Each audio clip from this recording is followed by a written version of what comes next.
Welcome in to the Golf Intervention. It's kind of late on a Thursday night.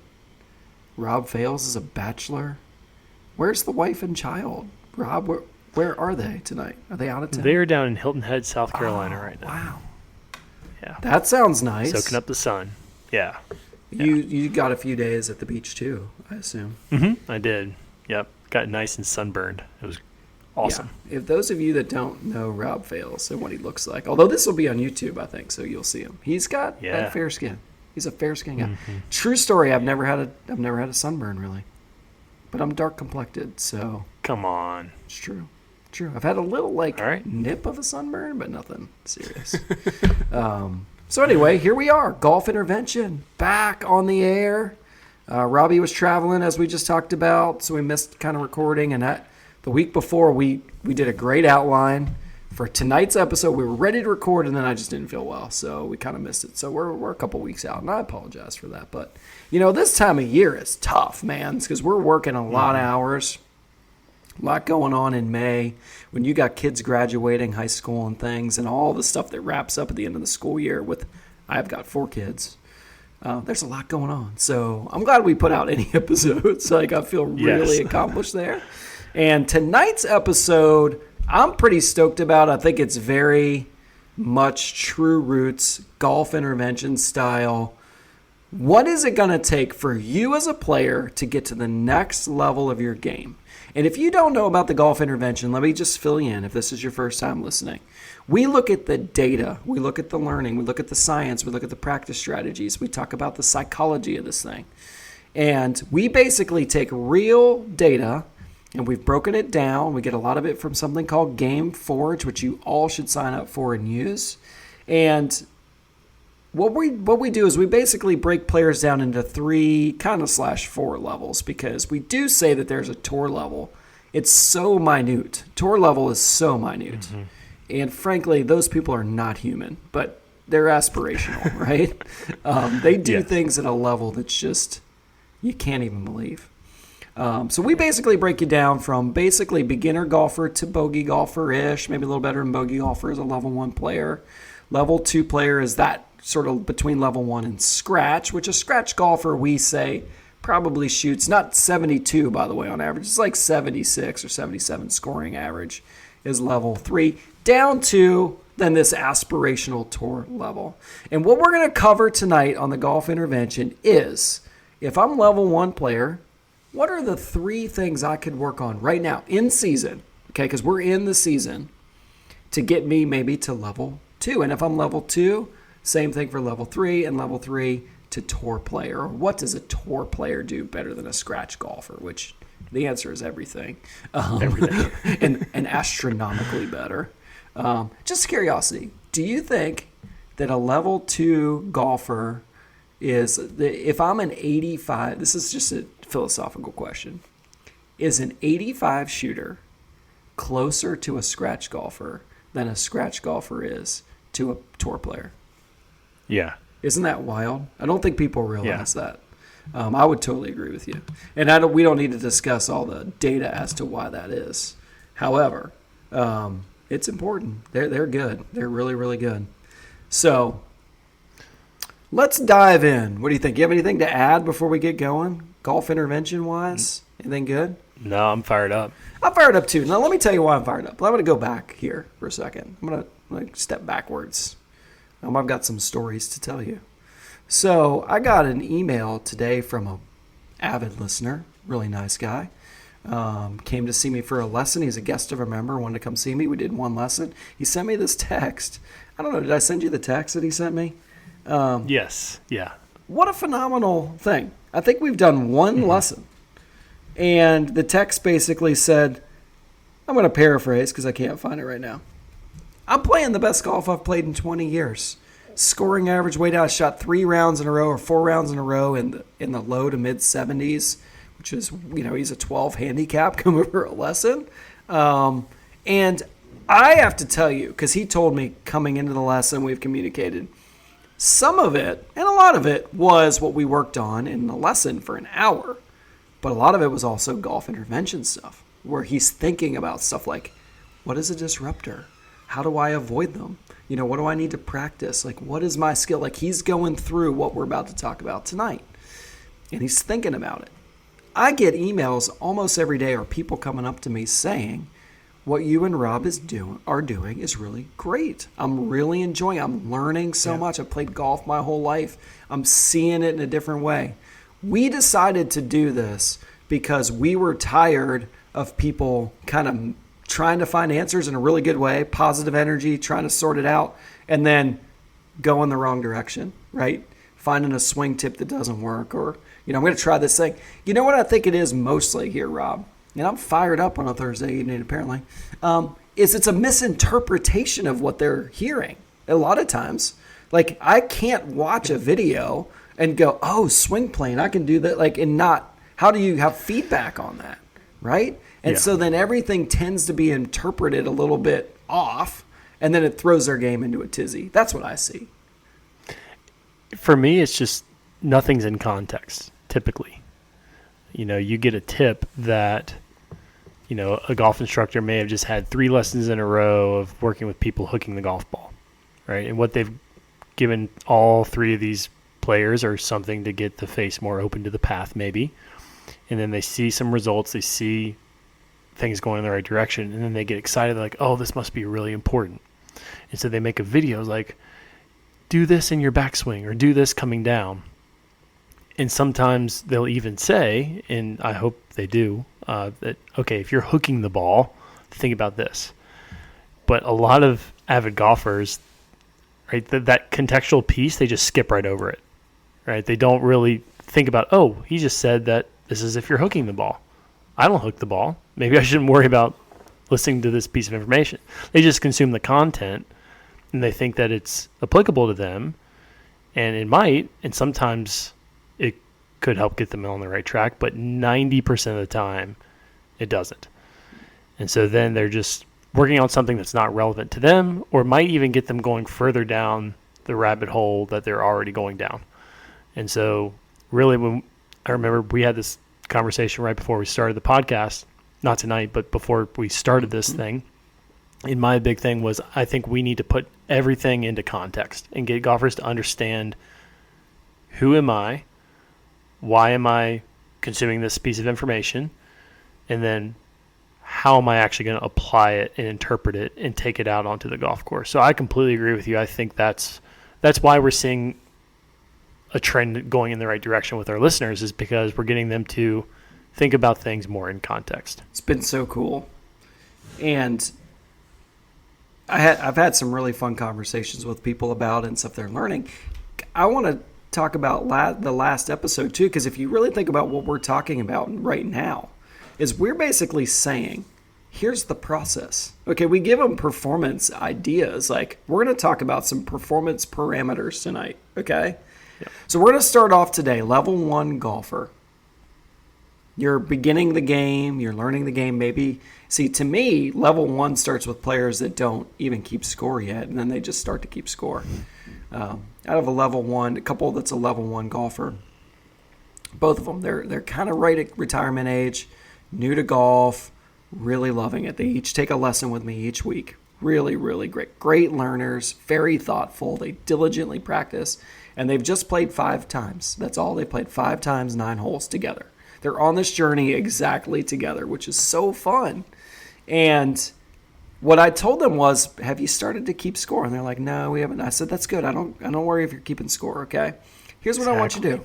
Maybe you just keep track of how many putts you take in the next round. Like, I just want them to start tracking things, right? Like, maybe you just keep track of how many, like, really good iron shots you hit in the round, or good ones versus, like, duffs. Like, just start tracking. Eventually, that's going to lead them to keeping score. But I don't want the score to be the thing that demotivates them, if that makes sense, right? I want the performance to be the thing that fuels the process for them, not the outcome. And so we talked about that, and it was like, yeah, that's such a great idea. So now they're going to keep track of certain things each round. They're going to come back and tell me, and it's not going to be score. And then eventually it'll be score, right? Because that's why we play. So now they're that player. Now they're going into level 1, and they're going to keep score. Okay. So what we're going to do, if we can talk about this. Yeah, go ahead. I don't mean to interrupt, but that's that's brilliant, because if we think about level 1 outcome goal, is usually to have fun, right? We need to have fun on the golf course. Exactly right. And if we can have more fun, then we are going to have an opportunity to continue playing the game and get better and have a chance to work through these levels. And so what you gave them was a really, really clear performance goal that was tied into having fun, right? And it's just one thing that they're keeping track of, which is way easier. It's way more likely for them to do, get some buy-in. No, so I didn't mean to cut you off, but I just wanted to just reiterate how, if we talk about outcome goal, that's really in line with most level 1 golfers, what they're trying to do. So good. And it just again, like you were saying, going through that last episode has helped me communicate some of these things better to the student, which I think is really fun for me. I really try to be a better teacher, week to week, month to month, year to year. I mean, I take that very seriously, and this is helping me. So thank you, Rob Fales, for going on this journey with me. It's been really fun. No, thank you. So on tonight's episode, we're going to talk about 3 steps, not really 3 steps, 3 things, really. It's not eloquent to say 3 things, but 3 items, 3 things to work on. Priorities. 1 in the full swing, 1 in the short area, and 1 in the putting. And these are going to give you really good insights into what it is you'll need to work on next. Okay, so level 1 player in the full swing. Let's get a picture of this. They're shooting 110. They're shooting 95. Yep. They're shooting 100. We went through this on some of the early episodes, but you're going to get them. We love this catchphrase, disruptors. It's a Gameforge term, disruptors. And disruptors are going to be the thing we've got to attack in the full swing in level 1. So let's get a little bit of a definition from the data man himself. Tell us what a disruptor is, and maybe tell us what you think, what we think is the number 1 sort of thing they need to work on to limit their disruptors as they go from trying to be a level 1 to a level 2 player. Yeah, so as it's defined in Gameforge, if you were to go into Gameforge, sign up for an account, start plugging your rounds in, disruptor was really started with the idea of, like, you hit it in the trees and you have to punch out, right? And then so in Gameforge you would have, all right, what was the origin of the disruptor, right? So it was basically the tee ball puts you into a place to where now it's effectively a penalty. Even though you're not taking a drop, having to go back to the tee, it's not an actual penalty by the rules of golf. Your golf ball isn't meaningfully improving in its position, and you're adding a shot. So if you can think about it in the light of an effective penalty, oftentimes it's going to be in the form of hacking it out of tall fescue, chipping out of the rough, if it's originating from the tee, or maybe even like a par 5 go for green shot. But in the context of golf intervention, we also think about disruptors as big mishits, like top, shank, right? Things that really, really, quote-unquote, disrupt your ability to get the ball from tee to green efficiently. I like the way that you described it, which was you put a sort of a statistical weight to each shot that you play. And if you don't perform that, so meaning the tee shot's supposed to get you in position for a clear approach shot. The approach shot's supposed to get you on the green or in the short area. The short area is supposed to get you on the green, and then you're supposed to 2-putt or 1-putt, right? So when I don't accomplish any of those things, we count that as a disruptor. So if I have a tee shot that doesn't go far enough or doesn't go straight enough, disruptor. If I don't if I have an approach shot that's leaving me more approach shots, disruptor, right? If I miss the green at 30 yards, disruptor. And I've had people coming up to me and being like, Eric, I was playing with my wife. I hit this shot, and she goes, that was a disruptor. He was like, I didn't need to hear that from her at that time. I knew it was a disruptor. But again, I think that's one of the best, clearest ways to think about our skill improvement. Like, how do I limit those? Like, we can get a picture of that. If I'm shooting 110, I'm having those. I'm having lots of those. So what is it, the one thing in the full swing we can work on that we think is going to be the biggest impactful thing on limiting the disruptor? So you've heard us say this ad nauseum, but it's worth repeating. low point awareness in 3 dimensions, right? So the lowest part of your golf swing, it's traveling in an arc, right? So at some point, the club head gets to its lowest point, right, where it stops moving down and out and starts moving up and in, right? So where that lowest point of the swing happens in space can be, right, if you make for our YouTube listeners, right, if you make a shape to your hand like this, it could be too high, too low, too far forward, too far back, too far right, or too far left. And so if it's not hitting the middle of the face, it was, again, assuming that the club face wasn't wildly open or closed to where the face wasn't even exposed to the ball, it's going to be a low point issue. And correctly diagnosing in what dimension the low point was out of place is an incredibly important skill. So what we recommend is training that awareness through differential practice. Can you have it too high on purpose, too low on purpose, so your brain gets information about how they're different? And so if you can start to develop some memory and some experiences of, oh, when the low point's too high, it could sound or feel like this or that, or however many times you do it, right? If the low point's too low, it could sound or feel something like this, so that if it happens on the golf course, you're easily able to detect which, let's talk about height, right? What dimension that low point was out of place, right? Because I can't tell you how many times on the lesson tee, the ball will hit off the heel, and I'll ask them what part of the club did it hit, and they'll say it hit the toe.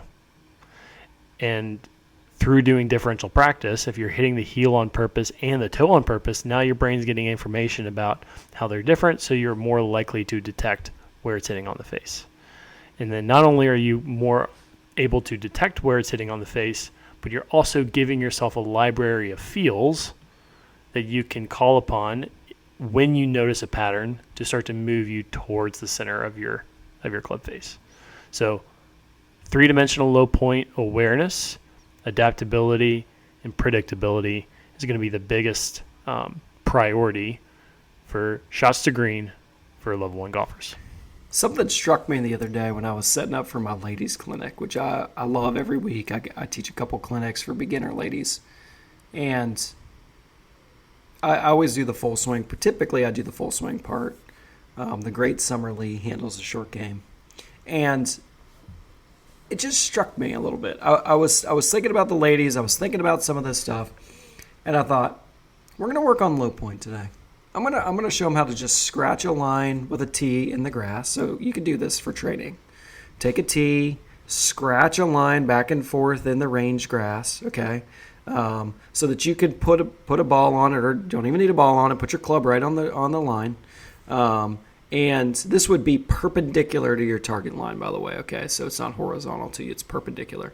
Put your club down on there, and then practice taking some swings and trying to see if I'm taking a divot, where it is relative to that line, and see if you can get some feedback on that. So I had the ladies doing it, and it actually went really well, like really well. Okay, I just had them hitting the line first, then we started hitting the ball, and I'm talking about breakthrough well. And I was like, this is really interesting. So I thought about it, ruminated on it, came back the next week, and it all kind of hit me. We at the Country Club of Virginia host a tour event, right? And so every year, Hall of Fame golfers, the Champions Tour playoff event, I watch them. It's been 8 years. I run the practice facility. I've probably spent now literally 400 or 500 hours on the range with these players, okay? So when you watch them practice, and I always say to the ladies, when you watch the really, really good players practice, they practice at a much slower sort of rate than we would as amateur golfers. Amateur golfers swing and hit and swing and hit and swing and hit. And it struck me, as you watch it as a tour player swings and hits, and he watches the ball or she watches the ball land. They think about it. They may make some kind of funny mannerisms of stuff they're trying to feel or work on, right? Mm-hmm. You know what I'm talking about. You've all seen it, right? And then they go back in and hit. And I said to the golfers, and I thought this, and it was just kind of a big moment, okay? I thought, when we're amateur golfers on the range and we're trying to improve, we have really no feedback on this stuff a lot of times, right? Like, this might be the paramount skill in golf, is being able to control the low point in 3 dimensions, like you were saying, and yet we have not a lot of feedback on that. So what do? Our practice is very binary. We swing and hit, and we go, oh, that was great, or oh, that was bad. Oh, that was great. Correct. Oh, that was bad. And we just do this over and over again. What's the adjustment? Well, there is no adjustment, really, because the feedback I'm giving myself is just the shot. Just the shot. You're not giving yourself information to adjust relative There's to. no information. And so what do? I swing again, and I hope it's good, and then I get happy. So I hit 7 irons in a row, and they feel happy. They're making me happy.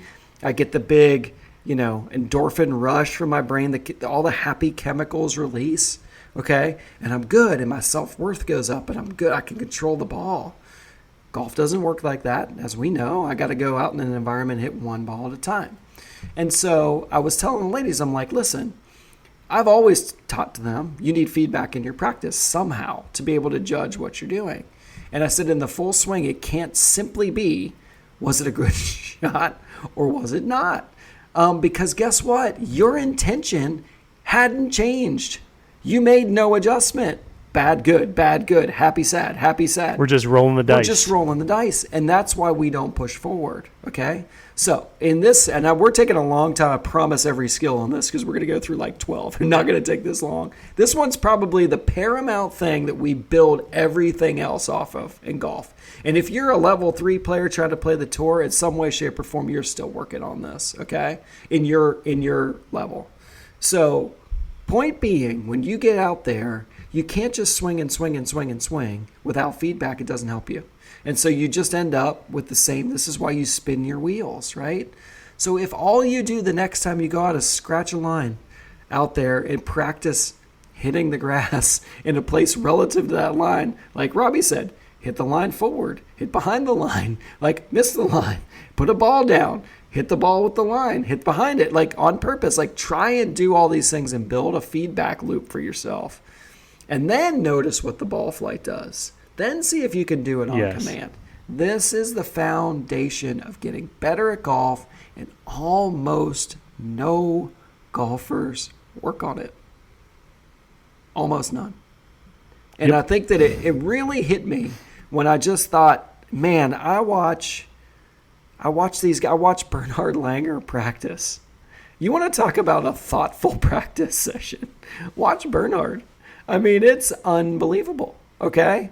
He hits a ball. He watches it land. He stands there posing on the range for 3 or 4 seconds, like absorbing everything that just happened. He looks down. He looks at his club. He goes through a routine. He hits it again. So there's some feedback he's given himself. It's just so thoughtful all the time. It's graceful. It's thoughtful. And it's really quite lovely, to be honest. So you, the golfer, all of you, can get better just by listening, just by trying just this little thing, okay? So we will not take 22 minutes on the rest of these bullet points, I promise you. We'll move a little quicker through them here.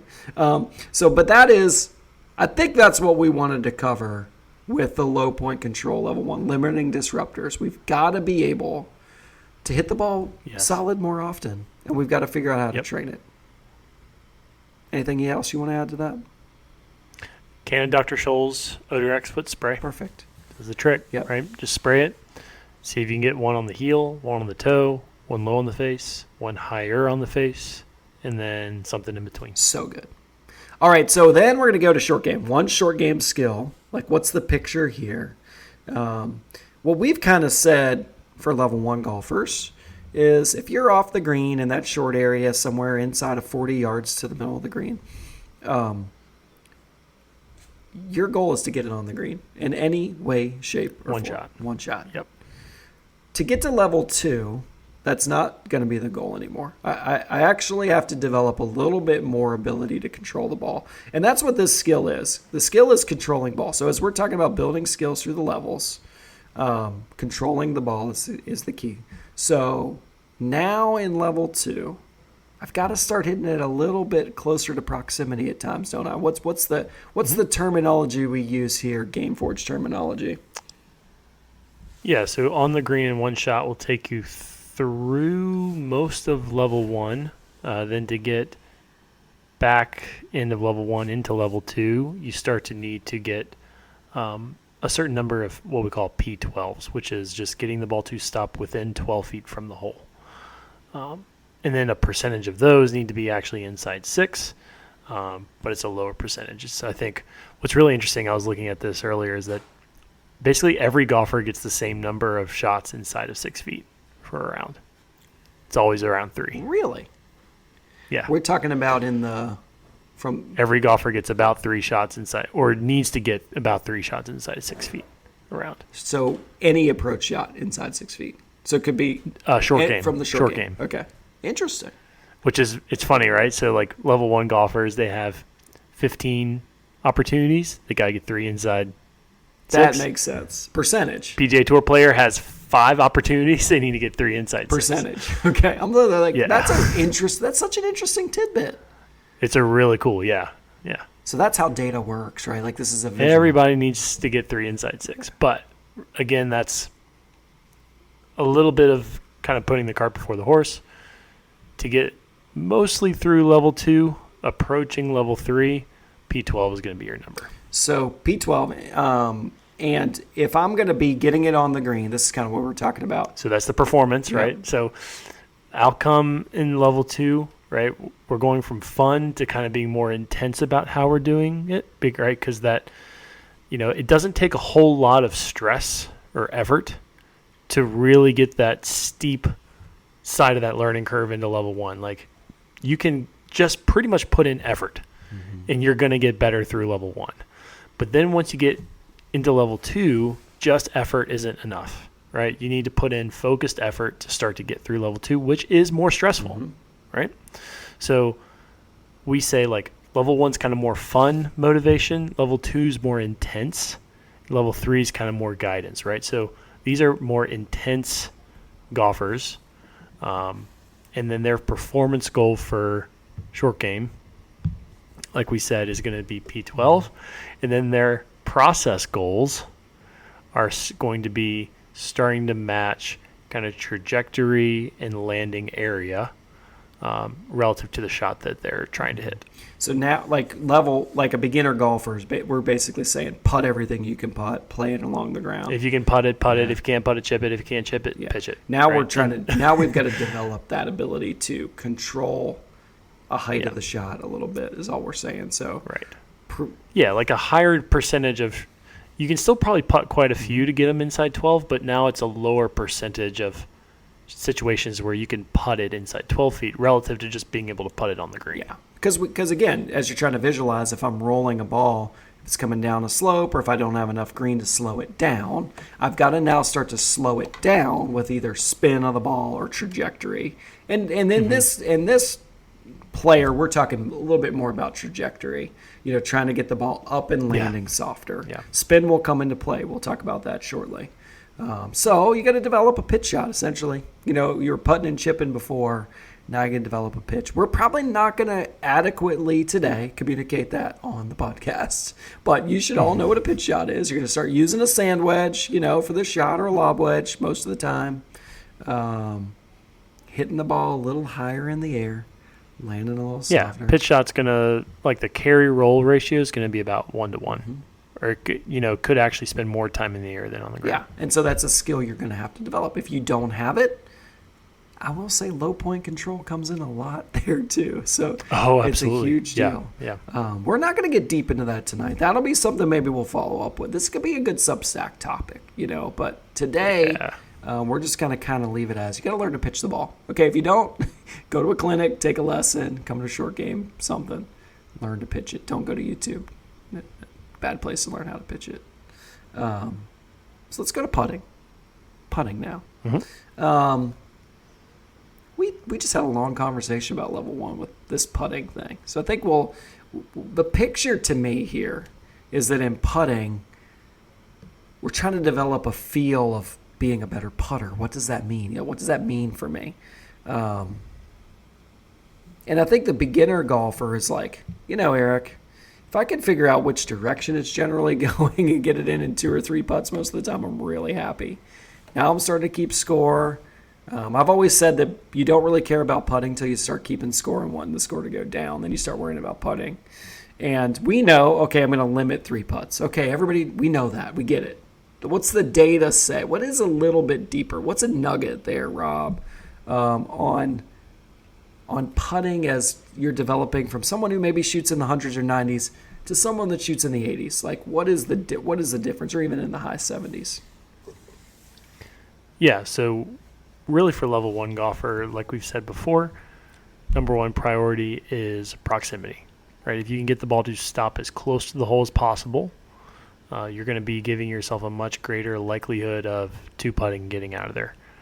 And that does require quite a bit of work inside 6 feet to be able to clean those up. Now, to get through level 2, you're really just kind of doing them both better, right? So you're improving your proximity on your lag putts, and you're improving your your conversion inside 6 feet. If you're a beginner golfer to someone shooting in the hundreds, if you make a putt from outside of 6 feet, or probably outside of 3 or 4 feet, it's I don't want to say it's luck, but it's probably it's less skill. It's more like, okay, I got the stars to line up and I hit it and I made it in there. If you're gonna be shooting in the 90s, 80s, 70s, you've got to start making some 1-putts inside from 4 to 6 feet. Like, you have to be able to and if you're gonna make some intentionally with good skill, we talked about this on the putting stuff. Like, I've got to be able to read it better. I've got to start it online. I've got to match up some speed, and so I got to give it a good chance a lot more often. Like, I've got to be hitting putts that look like they're going to go in, right? And some of them will go in, and a lot of them won't. But I've got to start looking. And if you play with someone who's just a scratch golfer, again, there's ranges of scratch golfer skill. They make a lot of their putts inside of 6 feet. I mean, you're going to see a lot of good putting inside of 6 feet. If it doesn't go in, it looks like it's going to go in, right? A beginner golfer, when they go in, you think, oh, I'm glad it hit the hole. Or, it's kind of like that. You're developing your skills. We're not making fun. You're developing your skills. And you know that. You have the awareness of that as that player. I'm not sure how that's ever going to go in. So you've got to develop that ability to strike it better, read it a little better, control the speed, right? Mark Sweeney himself said it's about speed most of the time, controlling that speed, right? The green reading guru says it's about speed. And I think that's true, So we're working to control our putts better. So, and again, the lag putt is true. Like, I got to limit some 3-putting, but it's about controlling and really making those 6-foot and in putts look like they're tidy putts. Like, I did a good job. I read it pretty well, rolled it pretty well. They went in, they didn't. So that's level 1 to level 2. Okay, you're gonna work on your low point control and contact to limit disruptors. You're gonna start hitting. You're gonna start using some higher trajectories in the short game to get yourself closer to the hole quicker. Inside of 12 feet is a goal there more often, and then you're gonna start making some putts. Like, really become a proficient putter inside of 6 feet. I think that was good for level 1. Okay, level 1 to level 2. Now, level 2 to level 3. Again, just to kind of refresh. This is the biggest probably area of our listenership, I would think, of being level 2. It's probably the biggest part of golfers in the country, would you think, level 2? So you're someone that's shooting 90 to 76. So good golfers. Like, these are people that can play golf, right? Like, they're playing some good golf, right? So in the full swing, I think, we went through this on some other episodes. We're kind of reiterating and then breaking this down a little bit more, pulling some threads here. So if I'm going to improve my scoring and get from a level 2 to level 3 player in my ball striking, I'm going to have to do one major thing, which we think is likely the most important stat in golf, right? And I got to do a little better. So what is that stat, and what do I need to do with it there, Rob? We got to start hitting more greens in regulation. Meaning I'm putting for birdie. That's what that means. Yep. Okay, 1 in a par 3, 2 in a par 4, 3 shots in a par 5. Yes. So I got to do that more often. How am I gonna do that more often, Rob? Let's hit it further off the tee. That's a good part.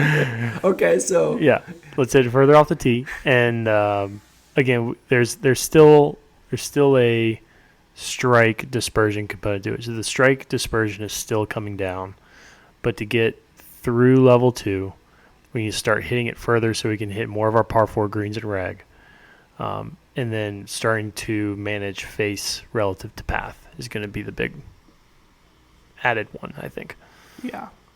So hitting it better, hitting it further, hitting it more predictably, right? Yep. Better control, better strike.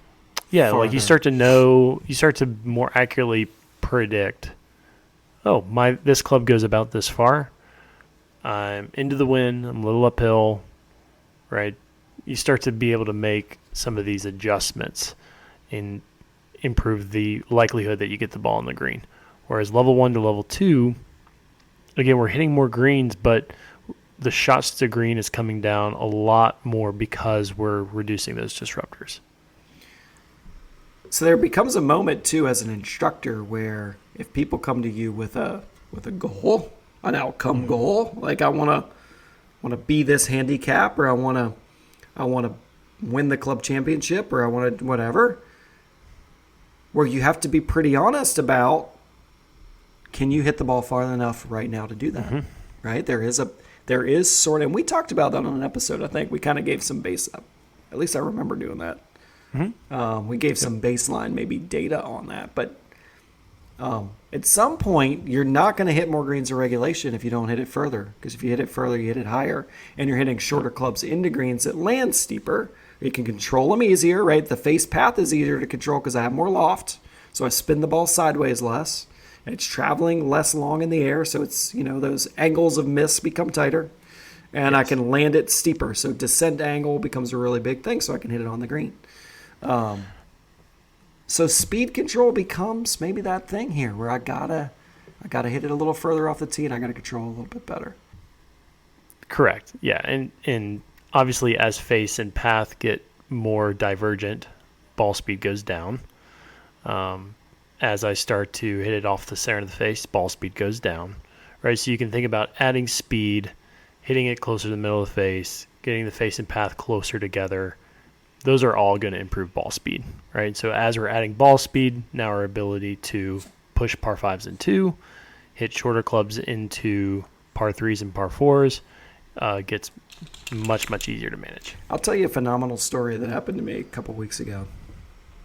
Young man comes in for a lesson. I recognize the name on my lesson book, but I couldn't quite picture the face. I'm like, I know I've met this person, I've had a lesson, but I can't quite picture who it is.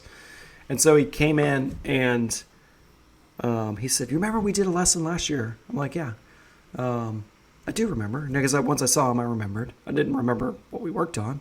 But he said, "Yeah, I was a 12 and now I'm a 5." And I was like, "Oh." And he goes, "It was just the one thing you told me." I'm like, "Really?" And here's the thing. It was a grip issue, okay? A grip issue is actually a face issue. And a face issue could actually fix a path issue. And then all of a sudden I'm hitting it further and I'm hitting it straighter. And so that person went, that guy, that young man, without practicing a ton, he's got babies at home. He's like, he was elated, happy. I said, "Can you do me a favor next time?" I said, "How long has it been since this lesson?" He goes, "It's been a year." I said, "Okay, next time, tell me this happened because I love to hear this stuff. I want to hear about it." He goes, "Yeah, you strengthened my grip. I realized why I was slicing it. I'm hitting it way further. It just accumulated from a 12 to a 5 like that." So he went from, level 2 there you go. to level 1 player. Level added a ton of ball speed. Added a ton of ball, and he was actually smashing it, right? The other thing is if I'm playing with a left path and an open face and playing that pull cutty shot, I usually swing easy to try to control it, right? I'm not trying to get too quick, right? Well, he was just ripping it. And it was just because he knew it was going to go pretty straight. And I said, That is one of the coolest things I've ever seen, right? This is awesome. My belief in golf instruction too. It took 30 minutes. He jumped from level 2 to level 3 in 30 minutes. So that was really cool. So anyway, that's what you've got to, that's the picture of what you've got to do to get from level 2 to level 3. Okay. So in the short area, we've got to get a little bit. If I'm going to get to level 3 player from level 2, level 2, I know now I can change trajectories pretty well. I can hit a pitch shot. I can putt from off the green. I can hit low running chips. I'm getting it inside of 12 feet more often. So what is it that gets me to level 3 player? Gets me closer to that scratch player? What do they do in the short area that's just a little bit better than that level 2 player? Yeah, so performance goal would be P6 is going to be their big metric, while still, I'd say, getting 80% of their shots inside 12 feet. That's a rough number off the top of my head. It's around 80% probably getting inside 12 feet. And then probably 50% inside, probably 60% inside 6 feet, I would say. That's a big somewhere change. around there, 50. That's 50, 60, yeah. That's a huge change. Yeah. Huge change. Yep. That, I mean, you can picture that. Like, you can picture those, here's my friend that putts from off the green versus someone who's hitting it inside of 6 feet 60% of the time from off that. That's like phenomenal as you're working down towards scratch player, right? What do they do better? Yeah, like those numbers I gave you were like 72 to 76 golfers. So that's an elite golfer. That's really good. Really advanced good golfer. Yeah, like kind of end of level 2. They start getting, obviously they have fewer opportunities, but yeah, same P6. Yeah, so yeah, they just kind of maintain the same P6 number, the same P12 number, just with like 2 fewer opportunities. So the short game's getting better as a percentage of their opportunities for sure. But the big number they need to keep track of is the 6 feet. Because really, and if you look at all golfers for the most part, your ability to get inside 6 is basically your scrambling rate. Yeah. Right. So your scrambling rate and your P6s are like so tight. So level 2 to level 3 golfers, we're trying to get up and down. Mm-hmm. So we need to get it inside 6 feet. Right. Is really the number there. On the tour, 85% of up and downs are from inside of 6 feet, whether Yeah. they've chipped it inside of 6 feet. So these players are good putters and not as good as PGA Tour putting, right? So Yeah. what is it about their short game? What is the one thing they do skill-wise that looks a little different from level 2 to level 3? Then what are they doing to be able to get So it now we're closer? talking about process stuff, right? So this is where not only is their ability to create their intended speed, their intended loft, their intended strike, getting better. All three of those are getting better. But the big one is their ability to predict the lie and how it's going to affect the golf ball, the slope that it's landing on, how it's going to affect the golf ball, and then the slope that it's rolling on and how that's going to affect the golf ball. So all three of those elements, right, the lie, the slope, right, and then kind of the slope it's going to be rolling across, they're able to chunk all of that information into a shot and a feel that they're going to produce to kind of match up and get the ball to stop inside 6 feet, right? So they're doing different things relative to different lies. They're spinning it more, spinning it less, hitting a little higher, hitting a little lower relative to different slopes that the ball is landing on. They're reading the green, right? So they're figuring out, okay, when this ball lands, is it going to deflect left or right off of that slope? When it starts rolling, is it going to break right or left? And they're going to match their launch direction with their predicted, with what they predict, right? So all of the skills get better, right? The speed, the strike, the loft, as well as they get way better at predicting what they need to do relative to those environmental factors. Just really good. Like they've got skills, like lots of skills. Yeah.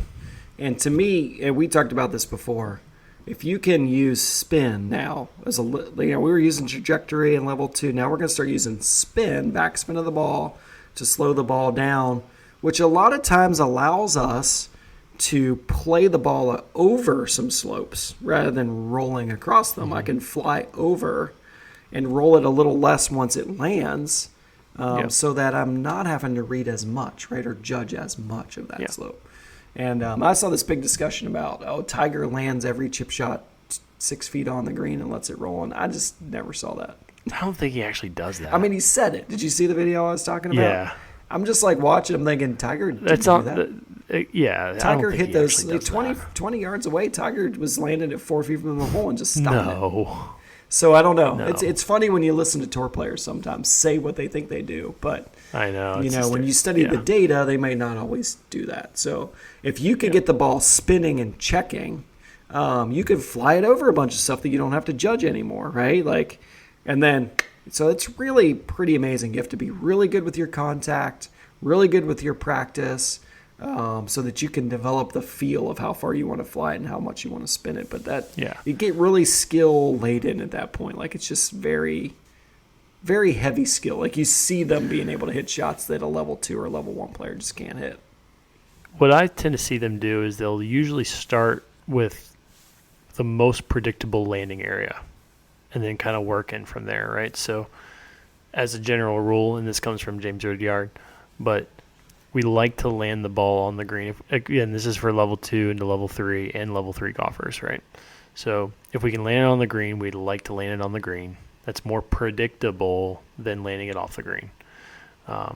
So green, number 1, right? Assuming we're landing it on the green, if we can get a flat slope, that's the most predictable. If we can't get flat, we like to have a slight upslope. If we can't land it on the green where it's flat or an upslope, now your options are obviously land it on a downslope or land it off the green. Mm-hmm. So between those two, it's really a judgment call. Especially if the pin's back, right? Landing it on a downslope's not a bad option a lot of times. If the pin's front, landing it off the green is doable depending on, like, if you're playing in sticky zoysia, it's not always doable. But if you're playing on nice bent or some, like, pretty fine Bermuda, a lot of times you can play something in there low and land it short of the green if the pin's front, or even middle sometimes. But that's kind of like a nice little hierarchy of kind of landing areas for level 2, like late level 2 and then level 3 out to tour golfers is on the green, flat slope, upslope, and then if not upslope, kind of pick your poison between downslope and fairway. That's a great visual. I think it's a good. People, you should listen. Then if they play that back and listen to what he just said again. It's a great process for decision making on that shot. So then, relative to that slope that they choose, a lot of times they will back into, all right, what is this lie dictating? And then they will create a shot that will land where they want and then create the desired roll ratio, right? So let's say they're on a downslope. They know that they've built in a longer roll ratio. If they're on an upslope, shorter roll ratio. Rough, especially if it's sitting level in the rough or down in the rough, more roll ratio. Sitting up, right? So they're factoring in all these environmental pieces with a process of where they want to land the golf ball, and they're kind of reverse engineering that and kind of creating their shot from there. And then, right, level 1 golfers, let's just get it on the green. Just put it on the green. So it really is this process of, what is your intention for where the ball needs to stop on the green, P12, P6, and then to satisfy that to the percentage that you need for your skill level, there are these process goals that we need to start putting into place to allow those to happen. I think it's a great visual. We're seeing how it plays out, level to level to level to level. Putting. If I'm going from level 2 to level 3 player, what do I need to do? What do I need to do better in what is the big thing that jumps out for you in putting? Yeah. So speed dispersion still gets tighter. They start placing their dispersion more strategically, meaning like they're not leaving it short as often inside of 20 feet, 20 to 30 feet, right? They're putting more of their dispersion past the hole, and because their dispersion is tighter, they're able to keep the distance the ball stops, their proximity still within a very, very makeable range. So they get that. It's kind of like a double bonus, right?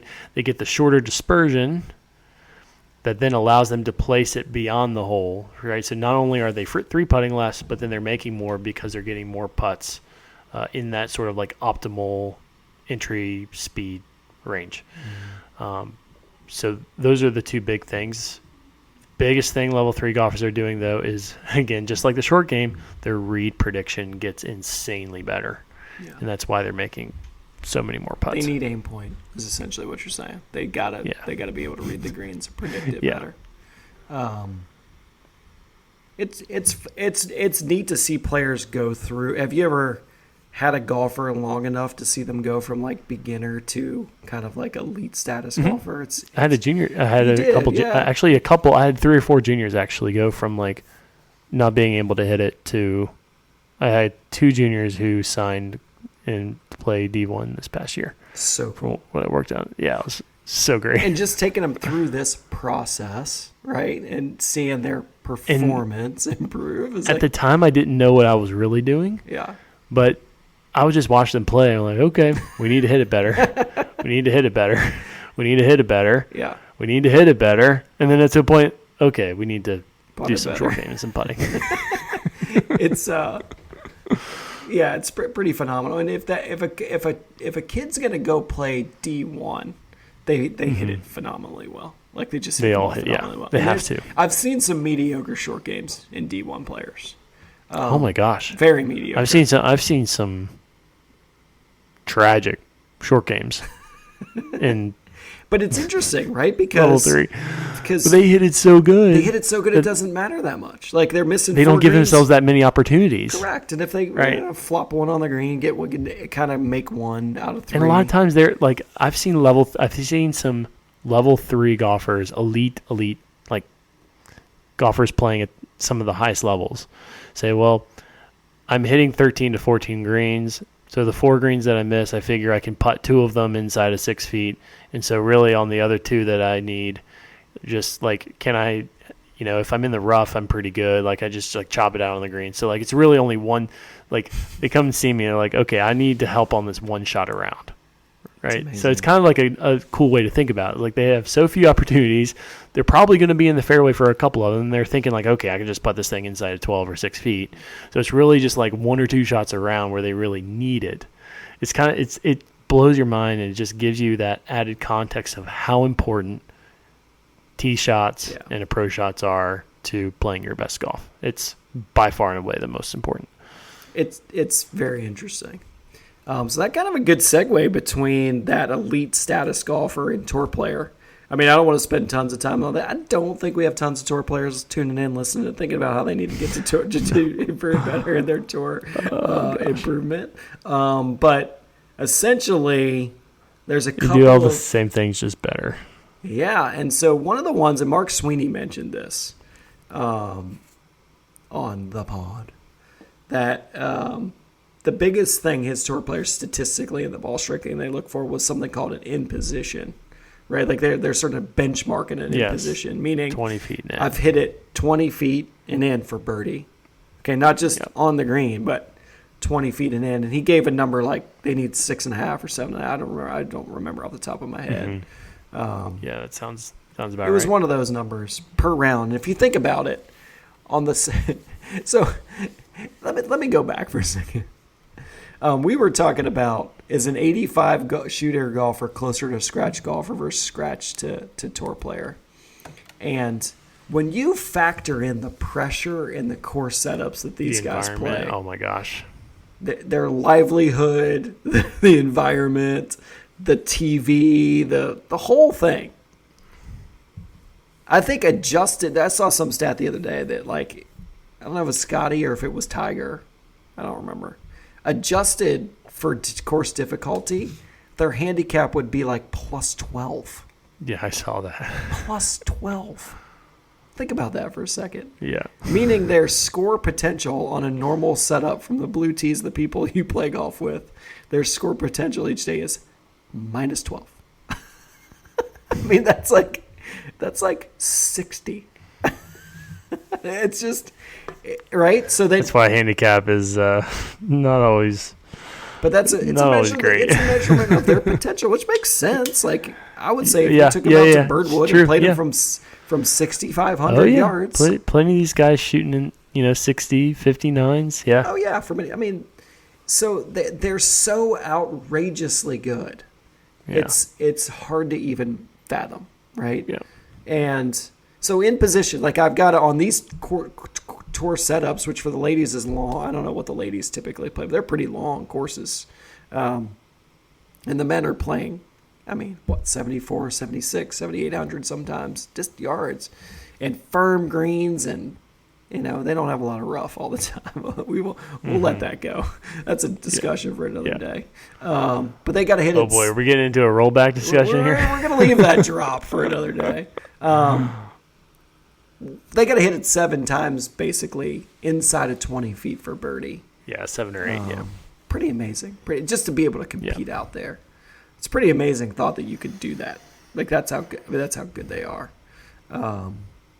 And so if you as the listener here, if you're tracking greens in regulation, track how many times you hit it inside 20 feet too. It's pretty interesting. Those are your realistic birdie chances. Yeah. That's why we call them in position. 80% of all birdies happen inside 20 feet.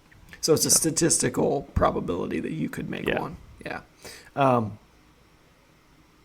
Just phenomenal that they can do it. The ball striking is just outrageous. Long, high, straight, controlled. No disruptors, basically. What was it? They average a half a disruptor in penalty per round on tour, something like that. Is that the number I saw? 0.5? Yeah, I would need to look at that, but it's something like that. 0.75. Probably adding in penalty shots too. Yeah, when you add in penalties and disruptors, it's like 0.75 or so. It's like something ridiculous. Yeah. Just think about that, people. It's crazy under all that pressure. And then in their short game, in the short area. It's everything we just talked about in level 3, only better. It's just better. done better. It's just done better. It's done closer. It's done more often with fewer chances, out of more diverse lies. Like, that's really what I picture out of the tour short game is like, yeah, I could chip it inside of 6 feet, but now I'm, standing with 1 foot in the bunker, and I'm got no green to work with, and I can hit this ridiculous shot. Like Tiger, who was Tiger playing with in the first round of the Masters this year? When they both came up short on 11. Do you remember that? Were you watching? They both came up short on 11. It was a front hole location.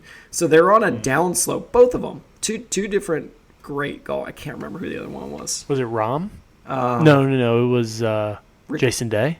Jason Day. You got it. So it was interesting because there's 2 different short game techniques. Tiger and Jason Day do it slightly differently. They're both about 10-yard shots off a downslope to a front hole location on 11, which is insane. And they both hit it to like a foot, like with these ridiculous, like unbelievable wide open face off a tight lie, grain growing into them with water on the other side off a downslope, like unbelievable. And they made it look so easy under the heart. This is the Masters. Like, this wasn't the practice round, right? This isn't, out with your friends on golf league night. Like, this is unbelievable.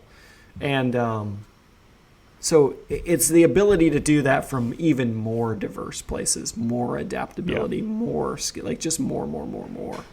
And then the one thing I will say to that is that I think the tour pros are really good at assessing the situation and then knowing, okay, I don't need to get every short game shot inside 6 feet. Mm-hmm.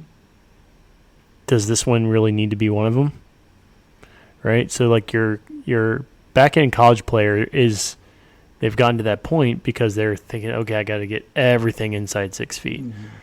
And so they're more likely to get a disruptor because they might choose a shot or take on a shot that they don't need to take on. Mm-hmm. Right? Whereas the tour pro, I think, is really good at avoiding that potential disruptor by saying, all right, this is a situation to where I'm way out of position, right? I don't have to get this inside 6 feet. I can get this inside 12, or I could even just get this thing on the green. And they take their medicine and they get out. And on the surface, it looks like, they didn't hit a great shot, or they conceded. But, if you gave them 100 opportunities from that situation, and you gave, like, let's say a high-end college player 100 situations, right? The college player might get more inside 6 in their strategy, but their scoring average might be higher over long term because they're going to have too many disruptors. So I think that's another point that I wanted to make is like tour pros are just better strategists too. Like they know when, okay, this is my P6 opportunity versus, okay, I need to get this thing on the green. Yeah, there's a competitive instinct to that, I think. Yeah. A friend of mine plays. She's a LPGA Tour player, and she'll talk about like shots she goes to on the course when she feels certain things. It's just because I know in the moment I can pull this off, and then not get myself in trouble.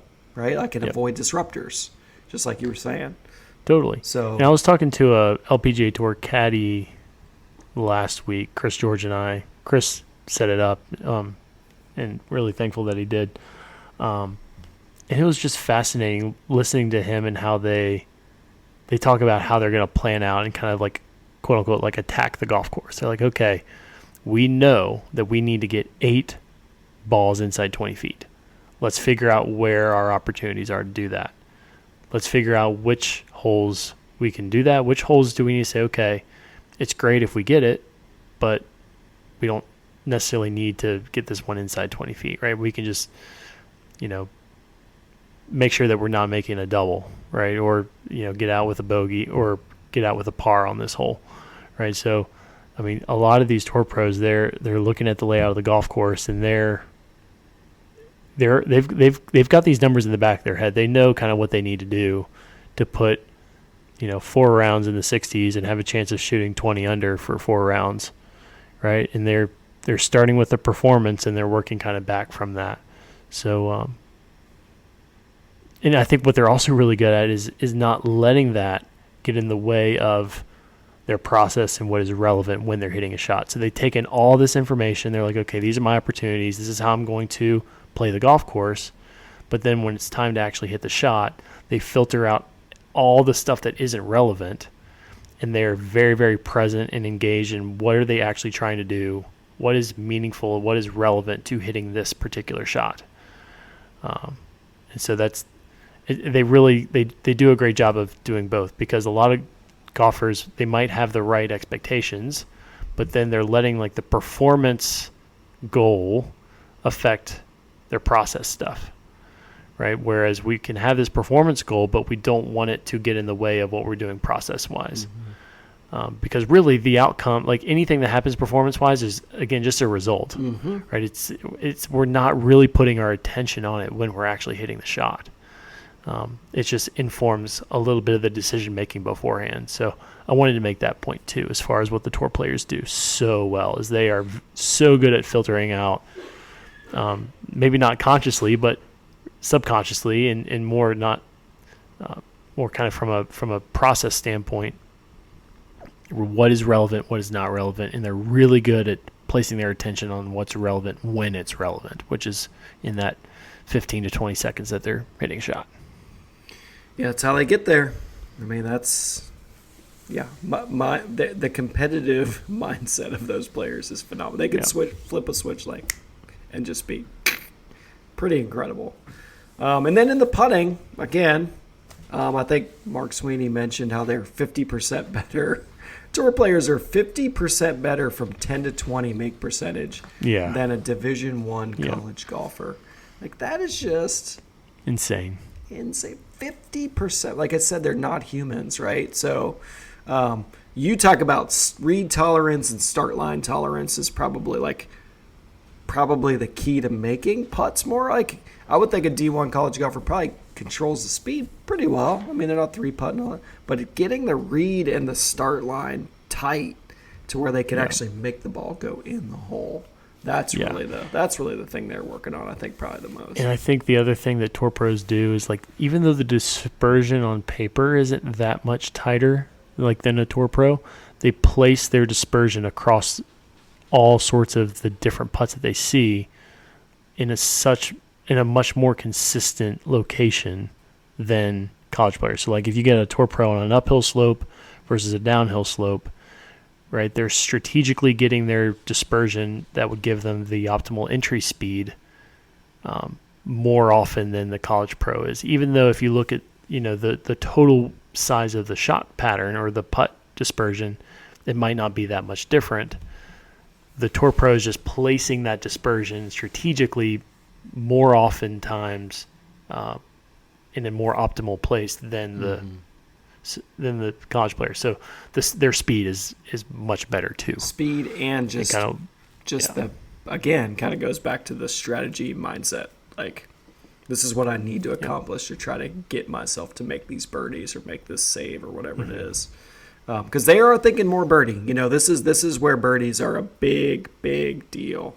Is with this really elite they have to tour. They got to make birdie because, I mean, especially playing competitive golf on tour, you really need one good week, 1 or 2 good weeks, right? It does you'd have a much better season with a win and a ton of miscuts than if you made every cut but finished 40th or 50th. When you're talking business standpoint, for sure they front. Oh my gosh, they would so much rather have a win, right? Yeah. So to win these tournaments, they absolutely need to have, birdies as being a part of their strategy and how they're going to get to 20 under, get to 15 under, get to 20 under. Lee Trevino always said 2 things that don't last very long are dogs that chase cars and pros that putt for pars. Just not going to last very long. Got to make those birdies. Trevino, he's the best. So that's awesome. I think that brings us to a culmination of this episode. 3 things every level of player can do to get to the next level. Level 1 to level 2, level 2 to level 3, level 3 to tour. I think that's a summary, and it's stuff you can work on in season, right? This is a time of year where you're not. These are appropriate things in season to keep working on, and I thought it would be fun to do a little summary of that. I think people like action steps. That's why I thought it'd be a fun episode. And it's very on brand for us. Very on brand. We thank you for listening. Little business at the end. If you like our show, please rate it. Give us that 5-star rating on whatever app you listen to us on. We've got a 5-star rating on both Apple and Spotify, which is really cool. Really like it. If you want to leave a review, we would love that too. It just helps us kind of spread out. We are going to be on YouTube now. That's what I'm hearing. That's the plan. That's the plan. So this is in video. No one wants to see what it. happens. No one wants to see us. Just listen to it. Don't. And I got this blue glare on my glasses from this. Yeah, we'll get this figured out. But it's fun. We're glad you're listening. I love. And then subscribe to our Substack. Yeah, and subscribe to the Substack. So if you want to get a little bit deeper, Robbie's written some really cool articles on the Substack, which you can find on there. It's the golfintervention.substack.com. We have a free subscription and a $10 a month there, so there are some things behind the paywall. We're going to be recording our second bonus episode very soon to put up there, so we're trying to put a bonus episode every month on there of the show, which is going to be very actionable. That's our goal with those, is to be a little bit more actionable with things that you can do or practice to get better. The first one was on building a perfect putting practice session so you can really push your skills forward. And so if you want to support us, sign up on there. Sign up for the free one. If you just want to do that, you'll get some stuff there. And then you'll see what gets put up behind the paywall for just $10 a month to support the show. We appreciate it. We're glad you tuned in. If you have any thoughts for us, you can always email us. There's a little link wherever you have your podcast. You'll see there's a little link every time where you can click it. It'll say send them a message or something. It says you just click it and then it actually texts me. So I've gotten a few messages from people, but tell us what you think, or if you've got a question, we'd love to answer it on the show. That's kind of what we want to do, and have some interventions here. Anything else you'd like to add at the end here, Robbie? No, I think we're all set. Well, people, I hope you have a great week of golf. I hope you play lots of golf this weekend. We are in full swing at the Country Club of Virginia. It is jamming, as you can probably imagine. We got 3 courses booked all day long. Jamming. So much fun. We got lots of fun stuff coming up. The Summer Golf League started tonight. Guess how many players the Country Club of Virginia has in the Summer Golf League, Robbie? Oh, my God, like freaking 1,000. We've got 3 flights of 84 players in the Summer Golf League. It's our best event. And guess what? This So is great. honest to God truth. We do online signups. They filled up in 20 seconds. 30 seconds. 20 seconds. Oh, I was. All full 10 seconds and a too- waiting list too long. in 20 seconds. It's the How long did coolest. the Op 36 fill up? Op 36 is usually about an hour. We'll fill An up hour? 140 some kids in about an hour or something like that. So insane. Yeah. It's a big busy place. It's a factory. It's a factory. We love it. We love it. It's a great factory. Thank you, people, for tuning in, and we will catch you next time. I think we've got some ideas for shows, but I'm not going to tease it this time. We're going to see where we go from here. So, have a great night. Cheers.